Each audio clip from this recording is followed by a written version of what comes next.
Welcome to the Bitcoin Tutors. What is Bitcoin? What you need to know about Bitcoin and why it's so important. So let's start. What is Bitcoin? Is it money? Maybe it's currency. The IRS thinks it's property. Maybe it's an equity like a stock or a bond. Or is it something completely new? Well, let's start with who I am. I'm Mark A. Kerrigan. I'm a Silicon Valley entrepreneur. I've been working with multiple startups for over 15 years, and I've really had a number of different roles in sales, consulting, training, coach, including an executive coach, and I'm an author of 2 different books, one on leadership and one on Bitcoin. And what I do best is I take complex technology and make it really understandable and actionable. My Bitcoin experience, like everyone in Bitcoin, is fairly new and fairly recent. Bitcoin's really only been around since about 2009, and I discovered it in early 2013. Like many others, I didn't grasp the importance of it immediately and how important it's going to be, I believe, to technology and a number of different social institutions. The tools and software at that time made it difficult to invest. And so I stopped and I started a couple of times until I got the hang of it. And I get to bring some of that knowledge and experience here with me today. But with all of that, I was just really fascinated about learning about it. The idea of decentralized money, where really no one's in charge. The technology behind it that is really powerful even beyond money. And really the idea that this is not evolutionary. There are several things in Bitcoin that make it revolutionary, that make it something completely new. I actually decided to write a book on this topic with the same name, The Bitcoin Tutor, Unlocking the Secrets of Bitcoin. And I've had the great fortune to have some great comments, some great feedback from some of the early readers of the book. And I put those up here for you to take a look at. So let's start with the value of Bitcoin. So the price as of July 3rd, 2014 is $645.65. That is the price for 1 Bitcoin. Yes, it is the most expensive, if you will, the most valuable currency in the world. The second most valuable currency in the traditional world is the Kuwaiti dinar at about $3.60. And every other currency is less than that.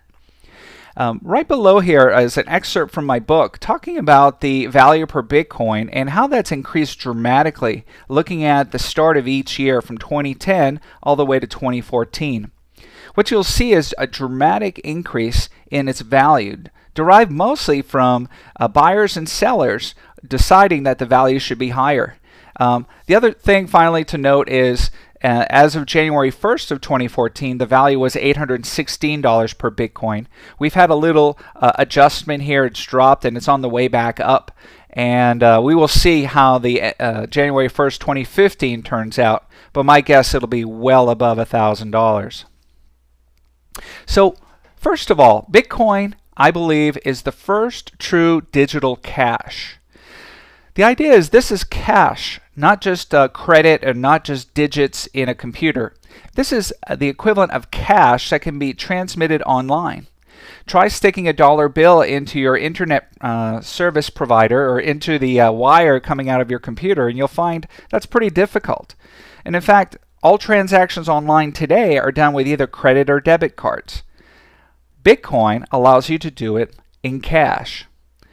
And like cash, you don't need to authorize the credit card transaction. And like cash, transactions are irreversible. Once you've paid for something, that's it. Now, of course, you could always exchange it back if the merchant has a return policy. Then, just like getting a cash refund, you could get a Bitcoin refund. Also, Bitcoins are very secure. They cannot be copied or counterfeited. And even though they're ultimately ones and zeros, as everything on the computer is, there are certain systems that have been set up, the Bitcoin system itself, that prevents these from being simply copied. A copied Bitcoin is irrelevant. This is following a very traditional model that we've seen where the traditional elements like mail has now gone digital to email. Shopping malls have really led to online shopping. Even medicine has now become telemedicine, especially for rural hospitals where they bring in an expert doctor from some other larger city. As you know, banking is now e-banking and mobile banking. And Bitcoin, I believe it's just time now for cash to go digital as well. Let me ask you a question. Which one of these is different? So certainly depends on who you ask. I would say most adults would say, well, those two items at the top actually have value, and the monopoly money does not.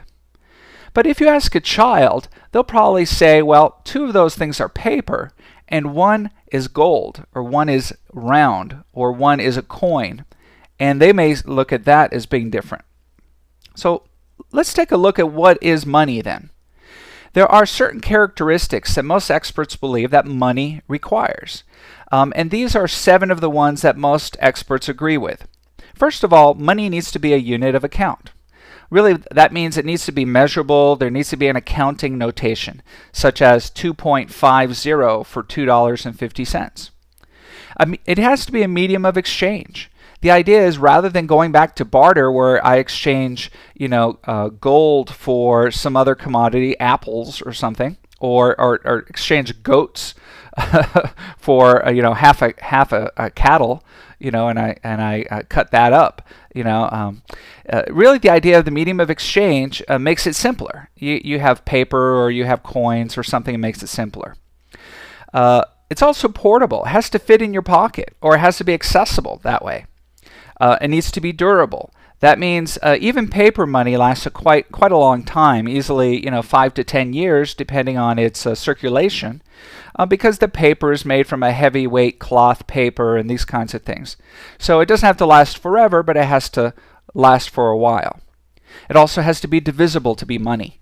Can you make change? If I have a $5 bill and something costs $2.50, can I easily get the change? It also has to be fungible. That means $1 bill is worth the same as another. This is an area where it's different when you look at the so-called numismatic coins, these unique old coins. Those have unique value in each individual coin regardless of the face value, as opposed to a standard bullion gold coin that each bullion coin has the same value. So the bullion coins would be fungible. Finally, it needs to be a store of value, and this is in fact the most disputed and disagreed or agreed upon point out of all these characteristics. Does the money hold its value over time?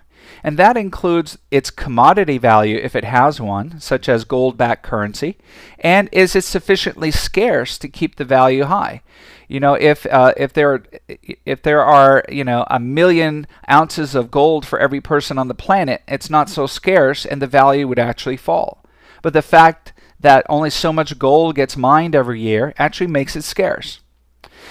Generally, if something doesn't follow each of these characteristics, then it's probably just currency and not money. So let's look at currencies. The most common currencies today are called fiat currencies. Now, this is something that was previously money. In other words, many of these currencies used to be gold or silver coins, or they used to be something of value. But most of these currencies now really don't have value, and I'll explain that in a moment. What happened is we went from gold and silver coins to, for convenience, we went to these IOUs, which is really paper money saying this paper bill had the buying power or could be exchanged for silver or gold.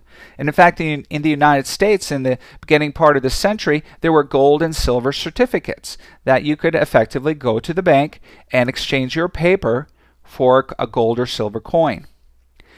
Then paper money started being backed by currencies. So rather than actually carrying gold and silver, or even the IOUs, we were carrying paper money that had a certain percentage backed by currency.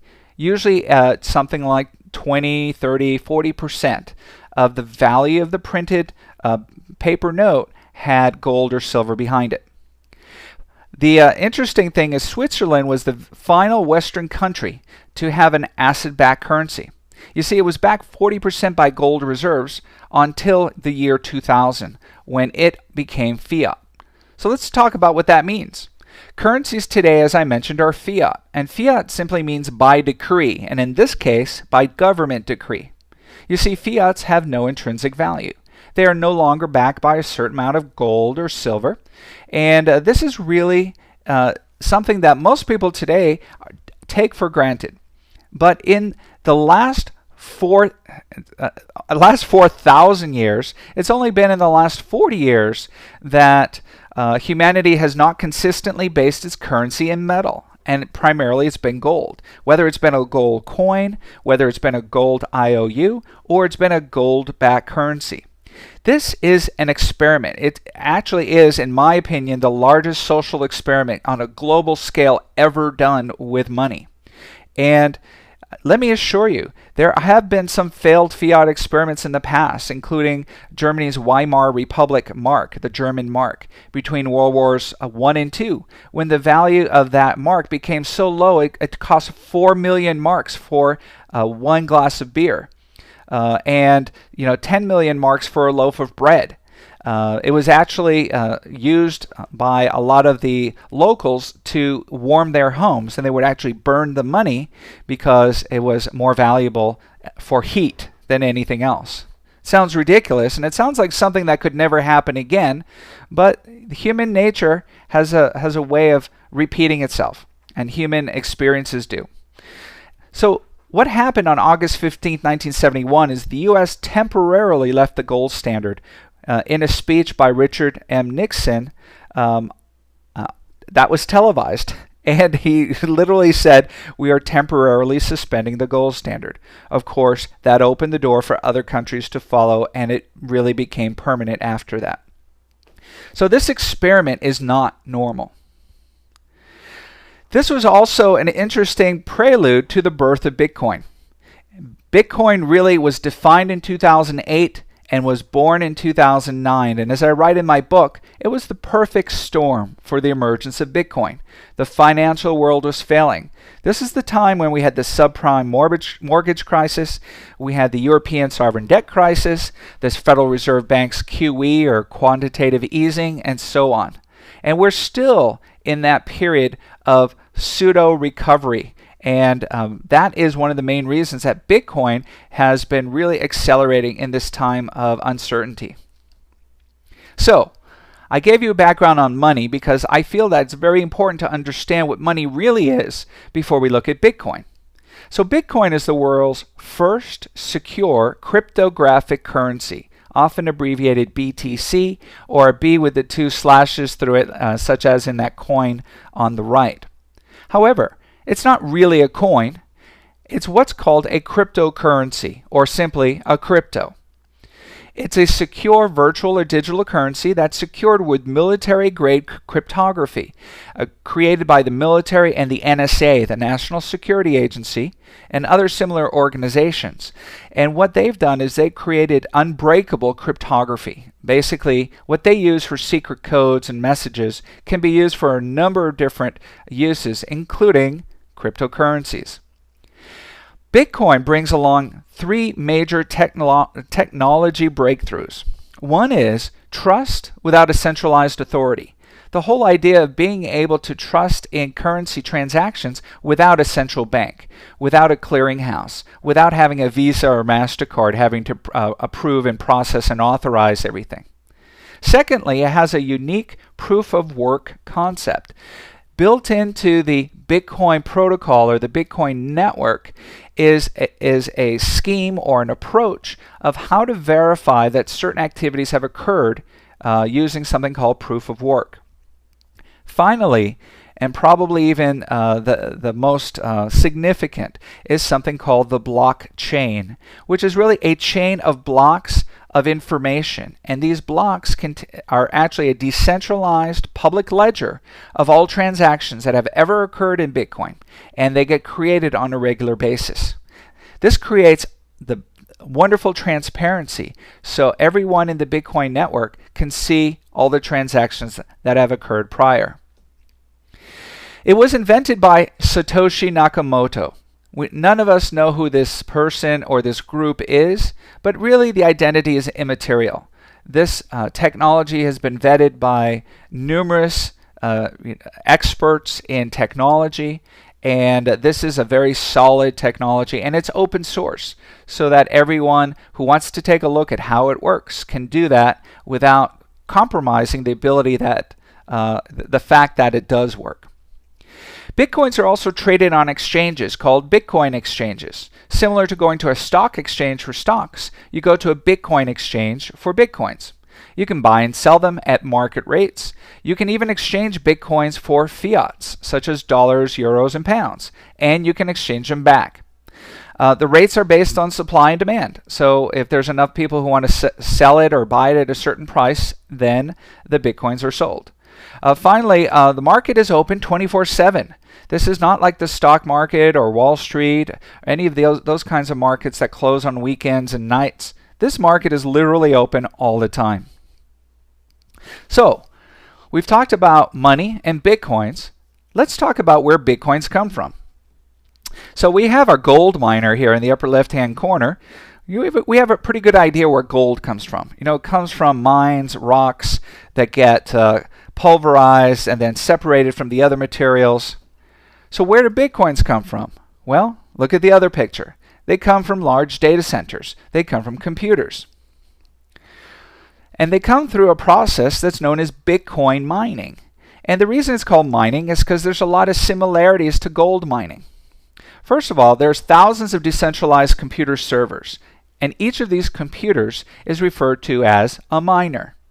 Every 10 minutes, a new block of Bitcoins is created, and that block goes into the blockchain. What happens is all transactions that have occurred in Bitcoin anywhere on the planet in the last 10 minutes go into a new block. And the miners actually confirm the validity and records them in the blockchain as part of their mining activity. So, you know, these are activities that otherwise the Visa network does or your local bank does. In this case, this decentralized group of miners actually processes the transactions. The way they do that is using a competition. And it might sound unusual, and this is actually one of the breakthroughs in the proof of work, where there's a competition to solve a mathematical puzzle. That's called a hash. So what does that mean? Well, out of all the thousands of miners in the Bitcoin network, the game is on for the first miner that can solve the puzzle, and whoever solves the puzzle gets a reward. That reward is currently 25 Bitcoins per block. And you remember, each Bitcoin right now is worth about $650. So the miner gets 25 of those, plus any transaction processing fees that typically get passed in the network. The verified block is added to the blockchain, and this mining effort prevents digital copies and double spending. The fact that because this is all computer data, someone could try to forge one of the blocks so that they can get more money or more Bitcoins. And this process prevents that. Miners also typically work together in a pool, meaning a mining pool. And that's the term used to define a group of miners that work together rather than each miner, panning for gold on their own. Finally, the Bitcoin network and the program behind Bitcoin has defined a maximum of 21 million Bitcoins that will ever be created.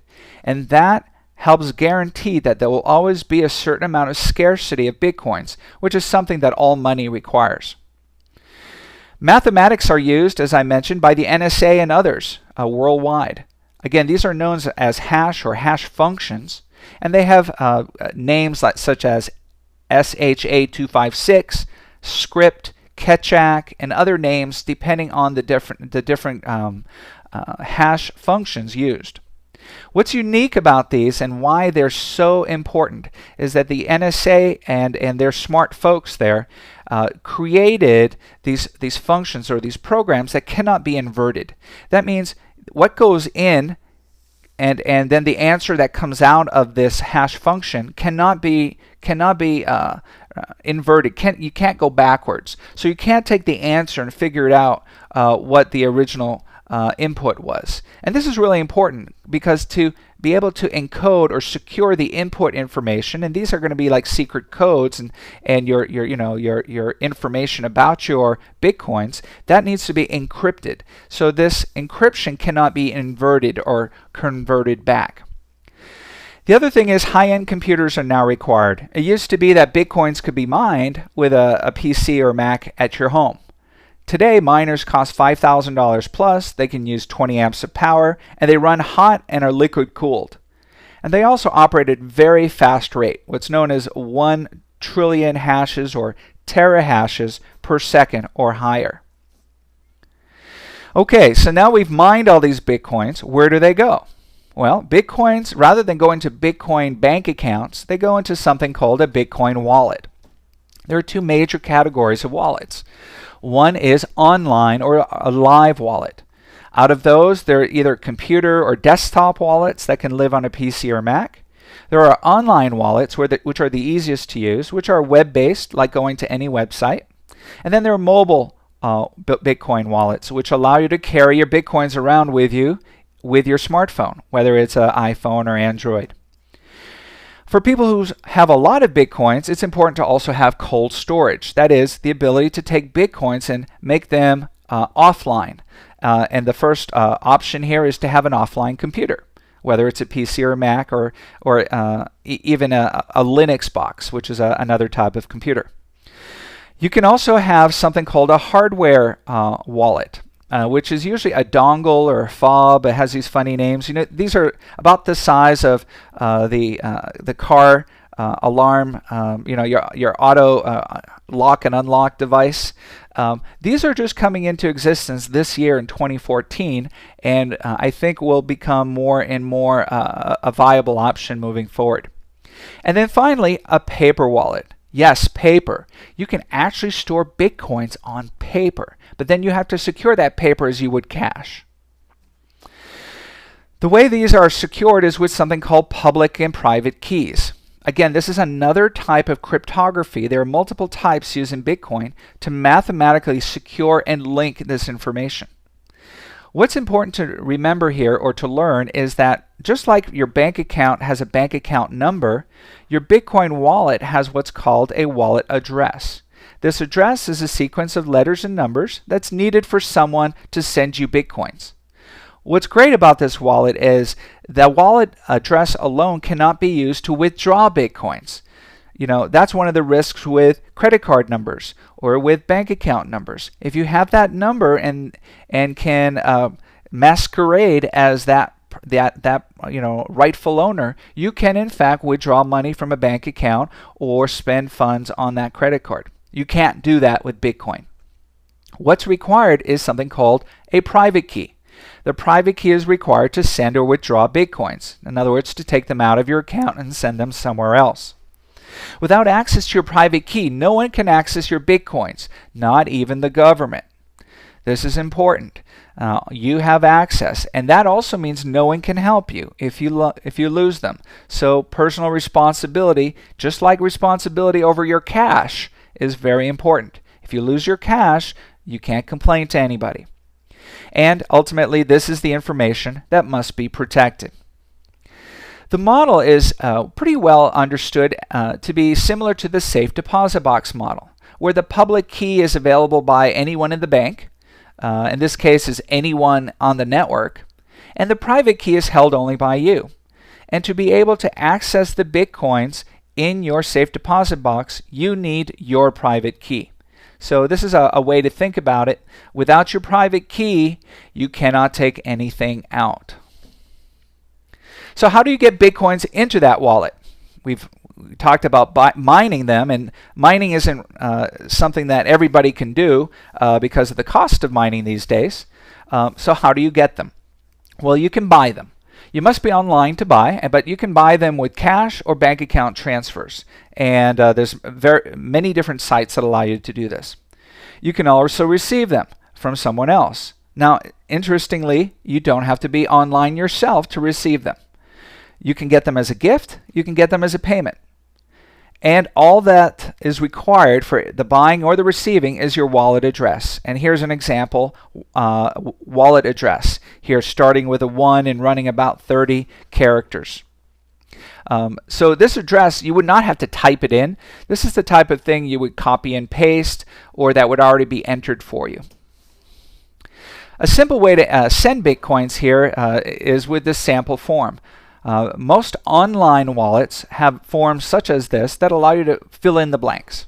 So in this case, the 3 boxes where you designate how many Bitcoins you want to send. In this case, I want to send 0.2 Bitcoins.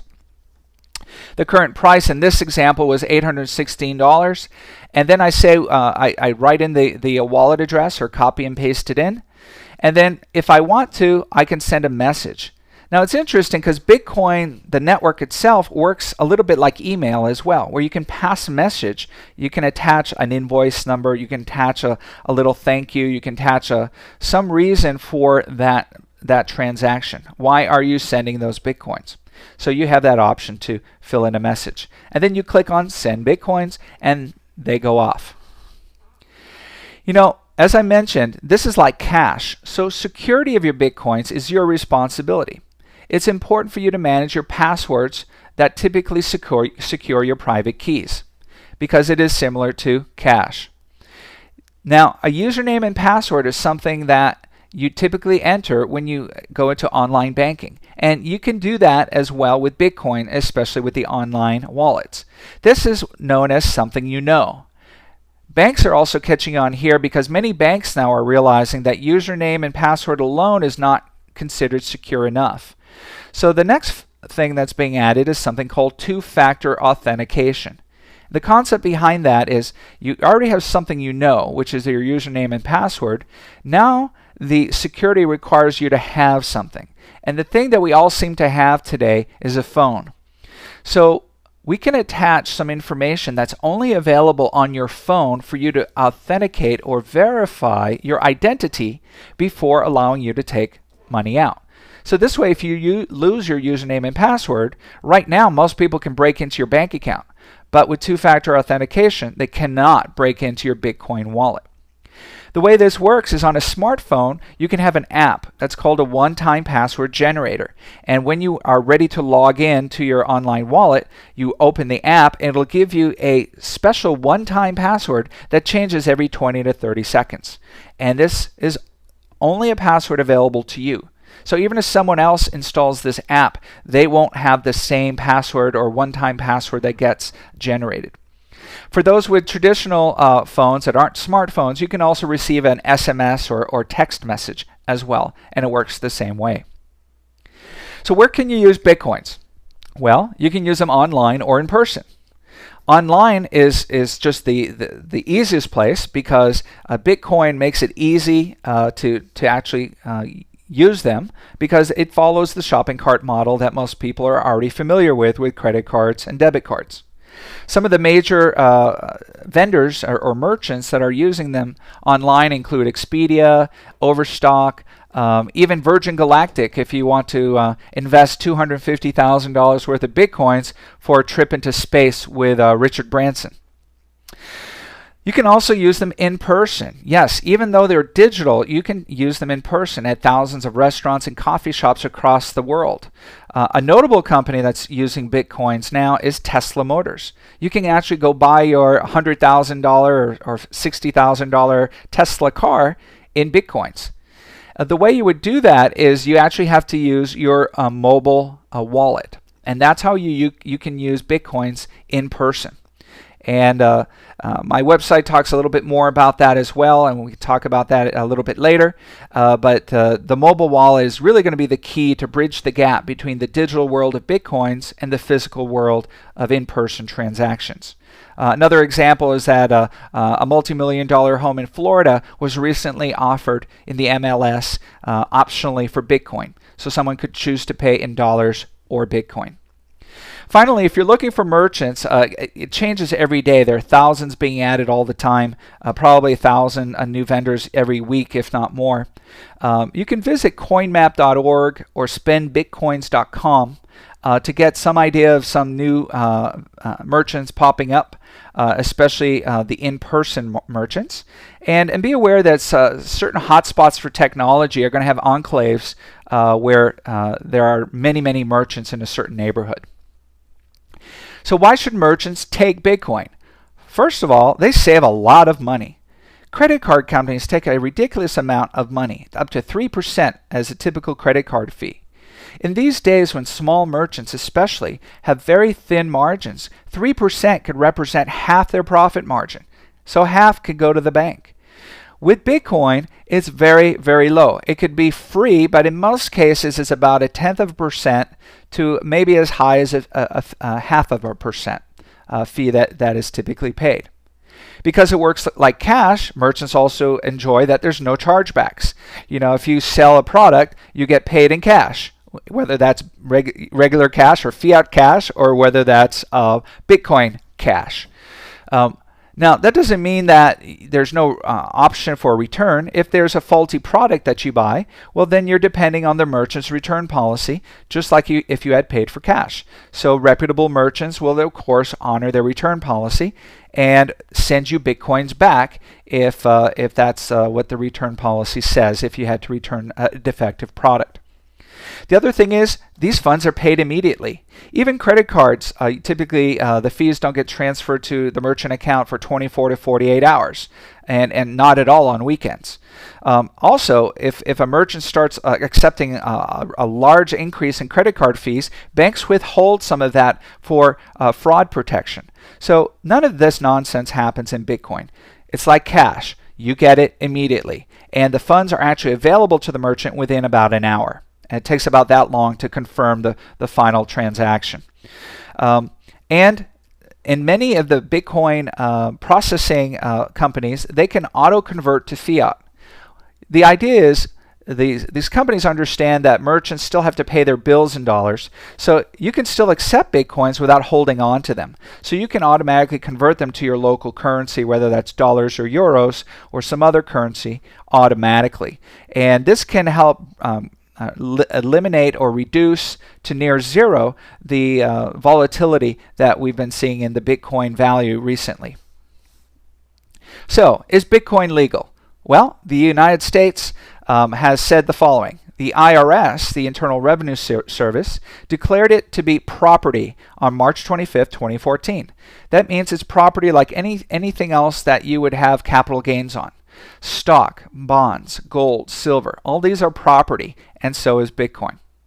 The FinCEN, or the Financial Crimes Enforcement Network, provided guidance for companies that are actually doing Bitcoin exchanges, converting to and from fiat and Bitcoin about a year before that. And the Consumer Protection Agency was asked to review and issue guidelines in early 2014. So this is a new area where they will start taking a look, and either in 2014 or maybe in early 2015, there will be new consumer guidelines about how to use and accept Bitcoins safely so that the consumer is protected. In California, the big news on June 26th in 2014 is that Bitcoin gained legal currency status. So in the state of California, it can be used as dollars and various other currencies that they also approved. Basically, they approved all cryptocurrencies and virtual and digital currencies on that day. Worldwide, there's various rules and guidelines, from private money in Germany to being declared that banks should not touch it. And everywhere in between. And of course, that's not unexpected, given that it really threatens the government's ability to manage and to really have the monopoly on currency. So a lot of people say, well, if Bitcoin's really just ones and zeros, why does it have value? It's not gold, is it? It doesn't have the power of the government to support it. Well, ultimately, it's like anything of value. The willingness of parties to accept it give it value. The fact that people want to exchange it for various goods and services. Also, the Bitcoin exchanges keep this buying and selling open and a level playing field, where prices are set by supply and demand. A lot of people are getting to the point now where they're really believing the cryptography itself, the security behind that cryptography, has a huge amount of value. In other words, a value in mathematics. In fact, this coin on the screen here says vires in numeris, which is Latin for strength in numbers, which is really interesting because that's really a double entendre, meaning there's the strength in the numbers of the cryptography, but also a strength in the number of miners and the number of people using Bitcoin. Finally, there's no central authority. As we talked about earlier, this is a decentralized currency, and some people believe it's a decentralized money. The idea is that there's no central bank or government. There's also no interest rates, no stimulus, no QE, or other kinds of government currency meddling. This is a free market. Bitcoin has also spurred the growth of over 400 alternative cryptos, the 10 largest ones which are listed on the screen. Largest meaning what is the highest market cap or market capitalization of all the coins of that type. And you'll see several of them here. These cryptos are generally derivatives of Bitcoin, where they use the same concept of a blockchain and proof of work, but they may have made some modifications or improvements to the technology. An example is Litecoin, for example, has more coins than Bitcoin. About 4 times as many will be mined. They use different hash functions, as I mentioned earlier. Bitcoin uses SHA-256. Some others use different types.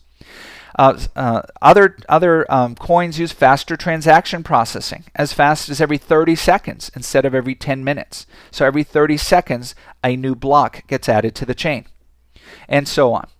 There's many popular altcoins, which are also called, which simply means alternative to Bitcoin. And most use the coin suffix in homage to Bitcoin. Some of the popular ones are Litecoin and Dogecoin. If you're a Star Trek fan, there's Ferengi coin and Latinum coin. And then there's other special interest coins such as Cannabis coin, Karma coin. There's even Max coin that was actually named after a popular talk show host, Max Kaiser, who speaks about financial markets and is an advocate for cryptocurrencies. So, what is next for Bitcoin? Well, I hope I've made it clear or started to open your minds about Bitcoin being more than just money. It really is disintermediation. That is a disruption of many different industries, and finance is one of the key industries where we'll see that change. There's many alternative uses of the blockchain.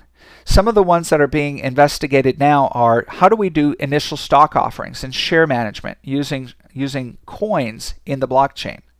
How do we use escrow services and the fact of how do we implement multiple signatories for Bitcoin? You see, although I talked about a single sender and a single receiver, escrows typically require multiple signatures that banks and buyers and sellers and certain combinations all have to sign, agents as well. Bitcoin, the network itself, supports multiple signatories. Things like 2 out of these 3 people have to sign for it to be legal, for example. It can also be used for various types of ownership, whether it's property, patents, and copyrights. And the fact that it's a transparent global record that's unchangeable by individuals or even governments will create that trust in this kind of network and these kinds of new uses of the blockchain and of Bitcoin derivatives. Finally, over $200 million in venture capital has been invested in just the last few years, in 2012 through 2014. And 2014, as of this video, is still only just halfway through. These are by some luminaries in the industry, including Mark Andreessen, who is of Netscape fame, who really founded that and now has his own venture capital fund. The Winklevoss twins are Facebook fame, and the ones that supposedly came up with the idea of Facebook that Mark Zuckerberg stole or took in a different direction, and many others. So what are the risks? Talked about all the wonderful things of Bitcoin, but what are the problems?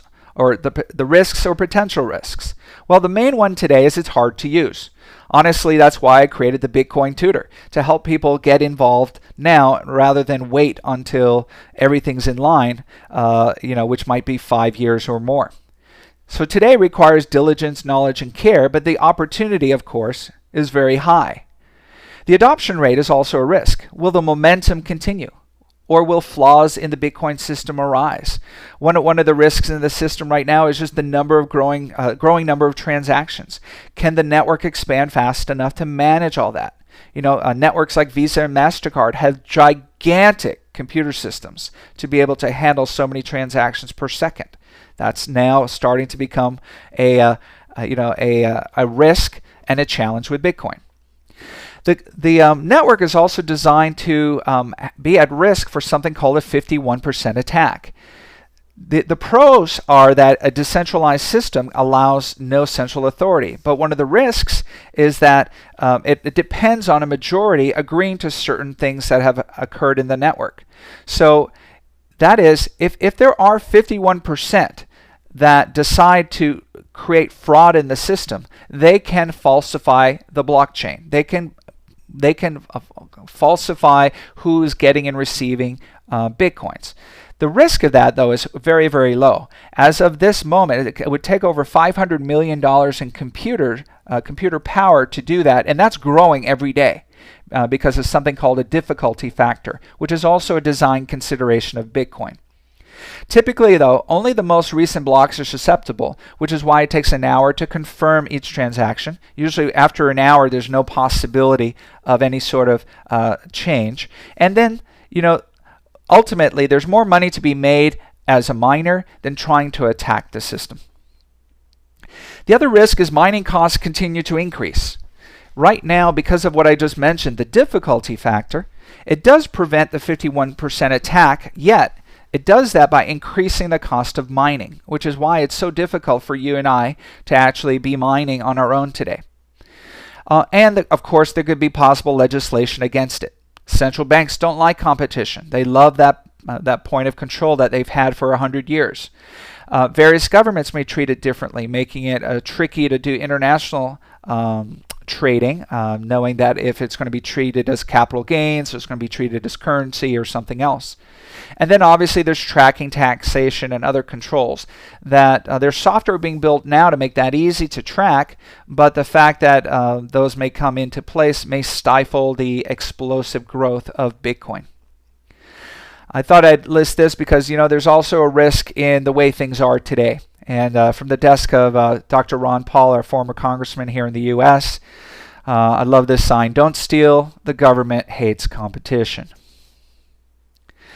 Let me tie up this presentation and talk about why I think Bitcoin is a game changer. First of all, I believe it's the next revolution in technology and in society in general. The fact that the internet was a big change in society, Bitcoin will be as well. You see, the internet originally was created just for academics and the Department of Defense, and it was called the ARPANET, the Advanced Research Projects Agency Network. Then it was open to programmers to develop more and more websites, and it started going into technical companies and starting to expand. Now, the first industry to blossom, of course, were the tech companies. But then some of the morally suspect companies started coming out. Pornography, some of the more criminal and fraudulent types of activities, things that you couldn't easily buy in person, started happening on websites, and these, in various jurisdictions have some amount of control today. But most considered it, and this is the key, most people considered the internet as something they would never need. It was used by programmers, by the government, and it was used to do these, morally objectionable to some people industries. So most people think, why would I not just go to the mall? In hindsight, though, we all know it's revolutionized commerce and society. How we shop, how we get our information, how we interact, social media, email, on and on. I believe Bitcoin may follow, and currently is following, that same path. Really, it started in something that was really just for techies, and there were some fraudulent and criminal companies, such as Silk Road, that was well known in the early days of Bitcoin for selling things that eBay would not. And this includes drugs and various other objectionable items. Also, imagine if you had been an early investor. in one of these tech companies such as Microsoft, Apple, or Amazon? The reason why that question is significant is because investing in Bitcoin, in my mind and that of many, many investors, is that Bitcoin is more than just money. Part of this is like a technology IPO, like these, which is an initial public offering, which is when shares of companies first get released, like they did from Microsoft, Apple, or Amazon. You know, Amazon being the most recent of those three, that company was seen as it's impossible to do all this stuff online. No company will be able to disrupt so many industries, books and all the other industries, ebooks and now videos and music and everything else. And Amazon proved them wrong. And finally, it's really believing that people worldwide are looking for more choices to control their own money and have a belief and a desire for something other than what they currently have in their wallet. I believe it will also coexist, although may replace some currencies around the world, and that every government-issued currency will need to respond to the benefits of Bitcoin in some way. And this will really, I believe, encourage banks to get off their seats and get up and actually make a difference online. You see, banks, I believe, have really done most of us a disservice by not creating a very secure online infrastructure. They've used old technology, bank accounts and bank account numbers, credit cards and credit card numbers, usernames and passwords as being the only security required to access your funds. In fact, many banks today have issued policy updates where any money stolen from your bank account online through a cyber attack, they are not responsible for. That's really all very unreasonable. They have plenty of money to invest, and there are technologies that can protect that fiat currency. And I can clearly say they are simply not investing. They prefer to make more money rather than secure their business. And Bitcoin will be a big impact to those companies, to traditional money. So let's take a look in closing here at a few frequently asked questions. First of all, is Bitcoin anonymous? The answer is no, it is not. It is pseudo-anonymous, sometimes called pseudonymous, which means it's not quite anonymous. Really, if you were listening a little bit earlier here, the wallet addresses identify who owns the Bitcoins, not names. So the blockchain does not store your name or my name. It stores your wallet address and my wallet address and what Bitcoins are in them. How safe is cryptography? Well, a multi-billion-dollar industry around the world is built on this. NSA, militaries of every major country in the world use cryptography. Who's in charge of Bitcoin?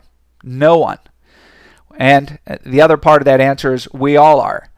It really is, if you are a miner in the network, you are playing one part of the decentralized management of Bitcoin, but no one is in charge. Ultimately, what's in control of Bitcoin is the algorithm or the mathematics. And the mathematics are, in some people's mind, a pure way to manage without concern about, the concerns that the central banks have today. Should I raise interest rates? Should I do QEs? Or should I should I print more money?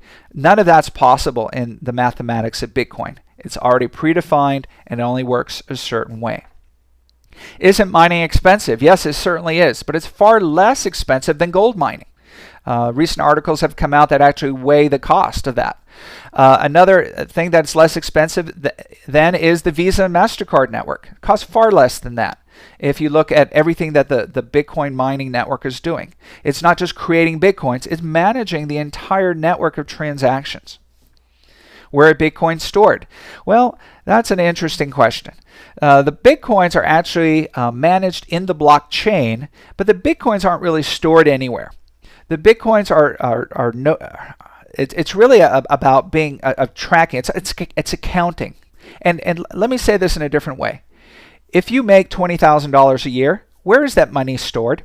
And if you answered the bank, you're incorrect.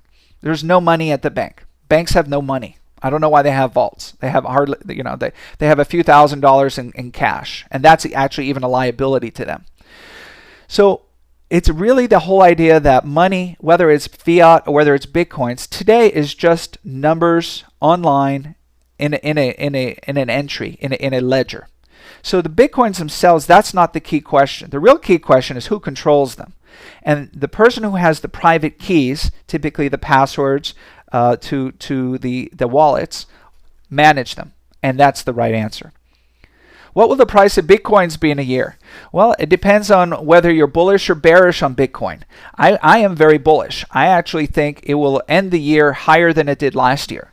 And last year, it ended the year at about $816. I expect this year will be closer to $1,500, but that's my speculation. And how do you invest safely? Well, I go through this quite a bit in my book, The Bitcoin Tutor, but the idea really is to make sure that you follow some basic practices in securing your usernames and passwords, securing your telephone if you're using two-factor authentication, and if any of those are compromised, to quickly make the changes in your wallet to secure them. So, as I mentioned earlier, I recently published the Bitcoin Tutor book. And it just came out in the end of May 2014, and it has 7 key chapters, and it goes into each of these areas in much more detail about what is money really, and really more about what is Bitcoin, so you can understand more of the ins and outs. The most important parts of the book, in my view, is really how do you get started with it, how do you trade them safely, how do you use them, and then understanding more about the alternative cryptos and really what's next for Bitcoin in much more detail than I can do in just an hour presentation today. In addition, it's the only book on the market on Bitcoin that has a full glossary that defines all the major terms in the Bitcoin network, 20 diagrams to further explain how do you actually do all this trading and how do you buy and sell and all this stuff and secure your Bitcoins, and then a full 8-page index with every key term in the book. So you can use this book as a reference as you're learning and becoming an expert in Bitcoin. I also created the Bitcoin Tutor website, which is a great place to go with some basic how-to videos, some news and commentary that I add to express and explain what I think the news on Bitcoin really means. What also is coming is additional learning tools. We've gotten a lot of interest about how do you really invest with Bitcoin, how do merchants really use Bitcoin, and so on. And we're going to be creating some additional learning programs to help people really get started and be on the front end or front edge of Bitcoin. So to learn more, I recommend you get the book. It's available on Amazon in paperback and Kindle formats. Visit the website and sign up for free weekly updates. All it takes is your name and email. We don't spam. We send out weekly information that most of our readers find very valuable. You can also connect on social, on Twitter, Facebook, or YouTube at the Bitcoin Tutor. And finally, the Bitcoin Tutor's mission really is really dedicated to assisting people to learn about, use, and profit from Bitcoin, the future of money. Thank you for your time today, and remember, keep learning about Bitcoin and profit from the knowledge.